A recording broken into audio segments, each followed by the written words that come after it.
How many more children have died on our streets, Prime Minister? How many more children? How many more children, Prime Minister? Are we going to do something? Time to change, Starmer. Come on, needed. How many more children? Is it mine next? We're going to stand up for our children. For that. Bye-bye.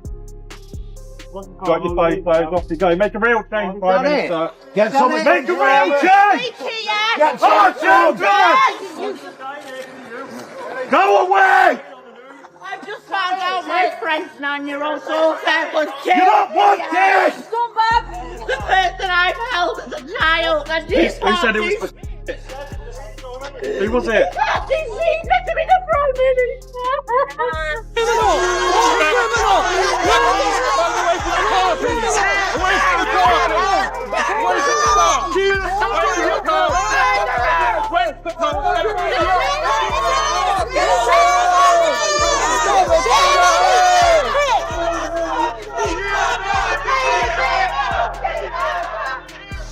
While I understand calls for a ceasefire at this stage, I do not believe that it is the correct position now, for two reasons.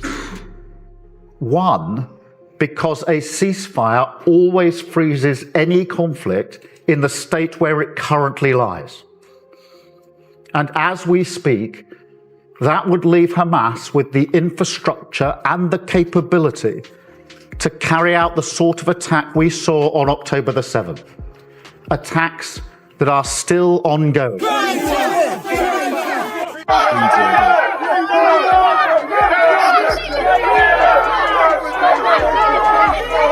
Keir Starmer stepped up to deliver a speech meant to fire up the crowd, but the energy shifted almost instantly as loud boos cut through the air.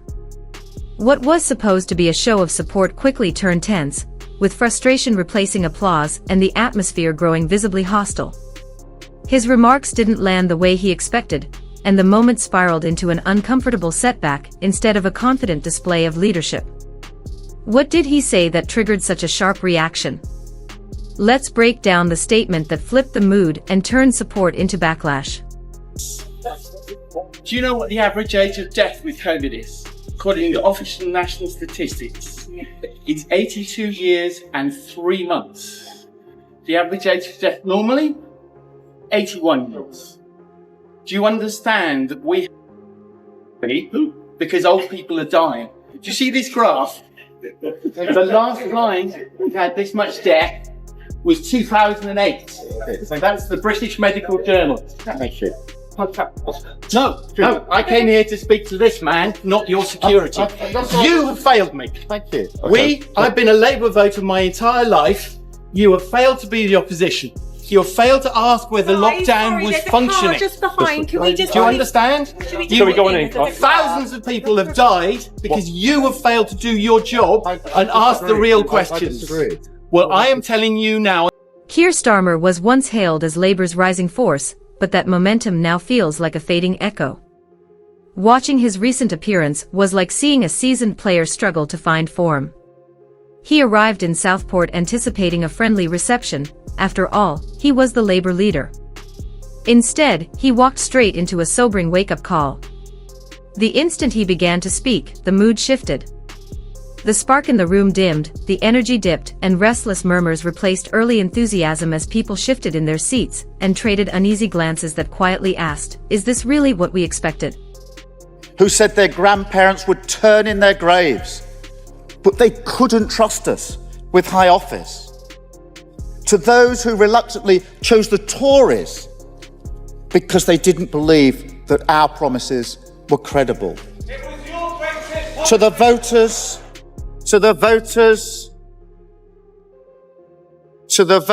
that thought we were unpatriotic or irresponsible. This is a... At this time on a Wednesday, it's normally the Tories that are heckling me. Doesn't bother me then. Won't bother me now.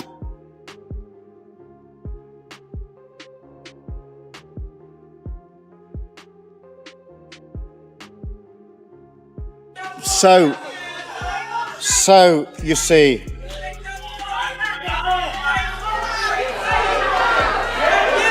The reaction was impossible to ignore. Shock gave way to disappointment, and that disappointment quickly hardened into visible frustration as it rippled through the room. Did they do it because of political correctness, because they were worried about the fact that he was from an ethnic minority, or did they do it to cover up the utter failures of Prevent, of the police, of the courts, of the school, of the care workers? I mean, this guy was known to be just drifting around from time to time with violent intent, with knives. And they will have known that. And the whole thing is so inexplicable to all of us. Richard Tice, Reform UK's deputy leader, joins me now from Westminster. Richard, did Keir Starmer preside over one of the biggest cover-ups in British history? Well, Dan, it looks that way. I mean, we don't know really anymore. We know that the Prime Minister's announced a public inquiry. Funny, isn't it, that when the Labour Party's not being challenged, he's quite happy to announce a public inquiry, but not when Labour councillors are involved in covering up a child rape gang scandal. But there we are. Look, I think the position of the Prime Minister is completely outrageous on this, and the British people want answers, frankly. This wasn't the first Labour gathering in Southport. When Jeremy Corbyn took the stage, the audience listened closely, fully engaged with every line. This time, the contrast was striking. Instead of connection, there was discomfort. Instead of momentum, there was hesitation. The atmosphere felt strained, as if the performance simply wasn't landing with the crowd. Sky News has, for the first time, uncovered and mapped the networks on Telegram, the encrypted messaging app where the flames were fanned and the riots were organised. We've been working with Pros, an open-source intelligence startup which has a deep penetration of far-right and conspiracist networks on Telegram, to find out who is behind the messaging. One interesting thing we can see here, especially considering this is the first day, is that the source of most of the information that people are talking about on Telegram isn't British English language.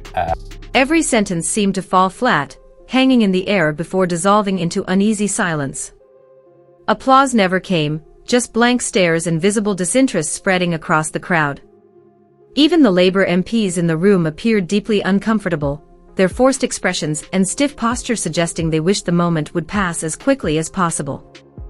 Sorry to labour this point, but I think it's important. All summer we were repeatedly told that the Stockport attack was not terror-related, wasn't being treated as terror-related. That wasn't true. Because in October, this monster was charged with a terror offence. Now, information was put into the public domain then that didn't collapse the trial. It didn't jeopardise justice. It was just months later. Now, you say you knew about the ricin and the Al-Qaeda bomb manual and it was known to the authorities. Did you know about that personally? At the same time, the public, the press, and you and the police were saying this is not terror-related, because I think that's the nub of the issue and that's what's upset people. You say you couldn't speak out publicly, that you couldn't do that, but didn't the public have a right to know, not least the neighbours? One MP seemed to retreat behind his notepad, while another gripped her phone as if it were a shield. They didn't have to speak, their expressions told the whole story. The mood had clearly gone off track. So what exactly did Starmer say to spark such a reaction?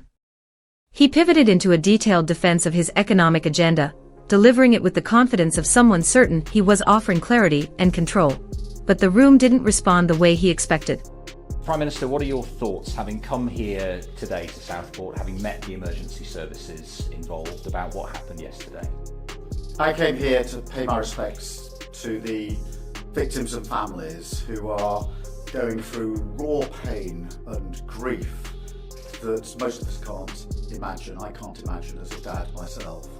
To get a briefing from the Chief Constable and the emergency services about the ongoing investigation, but also importantly, to have the opportunity to say to those that were responding yesterday from the emergency services, to say a personal thank you to them and to shake their hand, and to say that as Prime Minister, on behalf of the country, we are... To the crowd, he might as well have been speaking a foreign language. The disconnect was immediate and glaring. Confusion replaced any hint of conviction, and every expression in the room reflected it, from furrowed brows to vacant stares.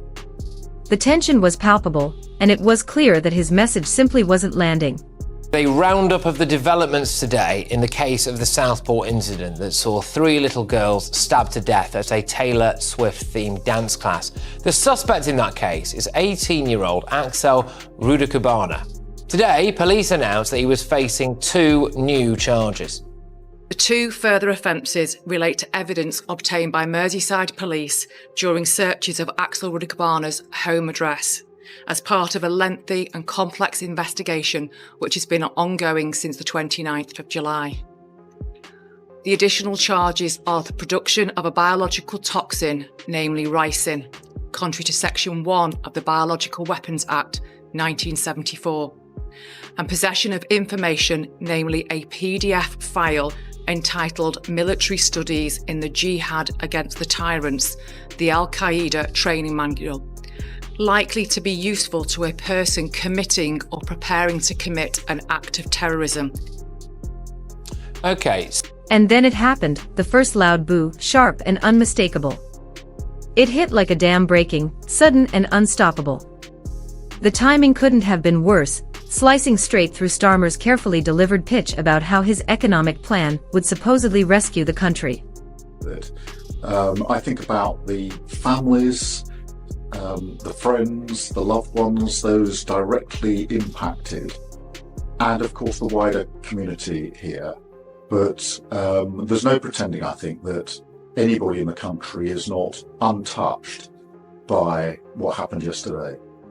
You've talked about tackling knife crime a moral mission for your government. Is anything going to change? Is anything going to happen as a result of what happened yesterday? I am very worried about high levels of knife crime. A single voice from the back erupted with a sharp, unmistakable boo, carrying the weight of the entire room's frustration. From that instant, the floodgates opened. Every line he spoke was met with groans and relentless jeers, until eventually, people began standing, shaking their heads, and walking out, leaving the room tense and fractured. I think that the burden on working people is too high, and they are also paying huge rises in their costs. But for whether it's working people or others, and I know traditionally Labour leaders might have said, well, it's the tax lever I can't wait to get my hands on. That's not the case as far as I'm concerned, because all of my focus is on growing our economy. Because in the end, if all you do is tax the existing pie or cut the spending of the existing pie, which is ever reducing, you're going round and round in circles. I have to break out of it. I don't accept that things can't be better than they've been in the last 14 years. This is an election that's about change. We intend to change that and to pick our country up, move it forward. We've already had substantial conversations with those people who are already ready and willing to put their sort of shoulder to the wheel with us to say we can do better than this, we can grow our economy, and that will be measured in... The mood shifted fast, sliding from uneasy to openly hostile, as disappointment settled over the room. But the most striking sight was Keir Starmer himself, his face frozen in genuine shock, as if it never occurred to him that the crowd could turn so sharply against him. Frankly, he brought this on himself, forgetting a fundamental rule of politics: know your audience. In Southport, he completely misread the room, and from start to finish, the event was a total disaster, the kind of public meltdown that makes you question how someone rises so high only to stumble so spectacularly. But this goes beyond one bad speech. Remember his 2016 stance fully backing a second Brexit referendum. That passionate push for Remain once seemed his defining cause, demanding a public vote on the final deal. Then he abruptly pivoted, insisting Labour needed to move on from Brexit, a move his core supporters weren't ready to accept. The tension was electric, and in trying to court Brexit voters, he risked alienating his own base. Longtime Labour supporters felt betrayed, as if he had turned his back on them entirely. The events today are just truly awful. And I know the whole country is deeply shocked at what they've seen and what they've heard. And I know I speak for everybody in the whole country in saying our thoughts and condolences with the victims, their families, their friends and the wider community. And it's almost impossible to imagine the grief that they're going through and the trauma. People demanded answers, and during his Southport speech, Keir Starmer was interrupted 5 separate times while addressing Brexit. This wasn't mere pushback, it was a full-scale revolt, and each interruption left his face frozen in disbelief, revealing that he truly couldn't understand why his own supporters were turning on him. But this isn't just about Starmer. The party itself is quietly distancing from its pro-Remain history, leaving longtime supporters frustrated and disillusioned. Amid all this, it's worth acknowledging Jeremy Corbyn, both a friend and a colleague, whose leadership once commanded the kind of loyalty and engagement Starmer now struggles to inspire. I want to pay tribute to Jeremy Corbyn, who's a friend as well as a colleague. You wouldn't call Jeremy Corbyn a friend? No. We have to make the case for freedom of movement. We don't want open borders. Freedom of movement has gone and it's not coming back. Cutting off power, cutting off water. Well, I think that Israel does have that right. I was not saying that Israel had the right to cut off water, food, fuel or medicine. Wounded by the media, the Sun in this city, a hurt for this city. And I certainly won't be giving any interviews to the Sun during the course of this campaign. Do you write an article for a school newspaper the other day? Surely that's not going to gain you any support across the Northwest. Would you write for them again, Sir Keir? I would do, yeah. Can you guarantee that under your leadership, the 2019 Labour commitments to nationalise water, energy, rail, the Royal Mail... Supporters aren't taking it lightly. Labour members are tearing into Keir Starmer and the party leadership across social media, and this isn't just chatter, it could have real electoral consequences. Once loyal pro-Leave strongholds are slipping away, and it's easy to see why. Why back a party that's suddenly telling voters to move on from one of the decade's defining battles? And just when it seemed he couldn't make things worse, he did, this time by praising Donald Trump, the very figure Labour has spent years criticizing. It's almost as if Starmer is attempting to rewrite the party's foreign policy in a single speech, but to what end, and who exactly benefits from this sudden pivot? Party should become more like the MAGA party. I think there are a lot of parallels that we should draw from the MAGA movement when it comes to UK Conservatives. For too many years, we were, a centrist, vanilla puddle in the Conservative Party. We oversaw record immigration, we oversaw high taxation, and it was on our watch that children were subjected to irreversible gender surgical interventions. That all happened on our watch. We were not conservatives. The MAGA movement is authentically conservative. It's about faith, it's about flag, and it's about family. And those abiding values are what people are crying out for in the UK as well as in the US. And what's your advice to Keir Starmer as he engages with the new Trump presidency?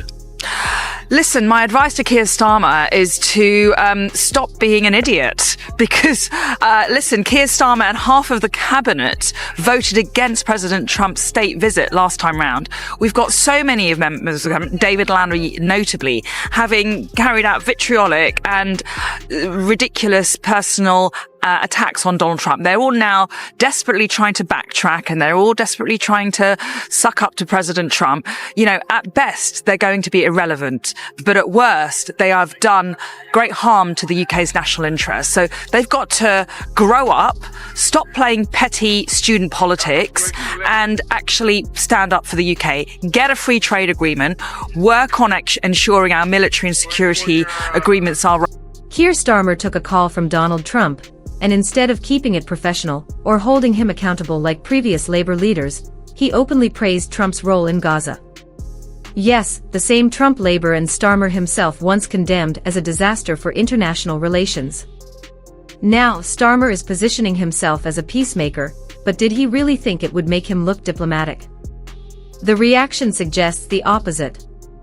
Labour supporters are outraged, feeling he's abandoned the party's core principles, while left-wing MPs are furious, accusing him of discarding Labour's traditional foreign policy. This isn't a minor slip, it's a complete U-turn. Past leaders handled Trump differently. Jeremy Corbyn refused state banquets, Sadiq Khan condemned the Muslim ban, and even Tony Blair took a more measured approach. Starmer, however, appears to be rolling out the welcome mat, and this isn't just optics. It risks alienating progressive voters who once trusted Labour, leaving them feeling betrayed. Was Donald Trump basically saying, yes, he's a liberal, but that's his philosophy. We're very different, but he's a good man, and you know, a lot of regard for him. Did that surprise you? Because your lot seem to spend a lot of time projecting the image that Trump is on the side of Farage. Well, I think first thing to say is obviously it makes a change from Labour, who basically sent a whole load of people over to root for the Democrats. And then David Lammy and various other people have been extremely rude about Donald Trump in the past. So it's good to see there's a bit of rapprochement. Do we take it seriously, Michelle? Probably not. I would describe it as verbal baby food, which is necessary in global politics. Do I think Donald Trump and Keir Starmer are cut out to get on well? Very definitely not. And I'm sure that they'll be finding lots of things to disagree over in the future, not least the Chagos Islands, probably trade, lots of other issues which... Keir Starmer, once hailed as Labour's savior, is now facing a full-blown revolt. And it's not just the left turning against him, centrists are jumping ship too. MPs are sharpening their knives, whispers of a leadership challenge are spreading, and the polls are plunging. Even in traditional Labour strongholds, voters are drifting away. This isn't merely a policy problem, it's a leadership crisis. Unless Starmer can pull off a dramatic turnaround, Labour could be headed for an electoral disaster so severe that the Southport fiasco will look like just the opening act. The pressing question now, can Labour recover, or will it crumble under the weight of these missteps? So I want to be clear at the outset, against the backdrop of these dangerous times, the idea that we must choose between our allies, that somehow we're with either America or Europe, is plain wrong. I reject it utterly. Attlee did not choose between us. If you found this video compelling, make sure to hit like and subscribe for more in-depth political analysis and updates.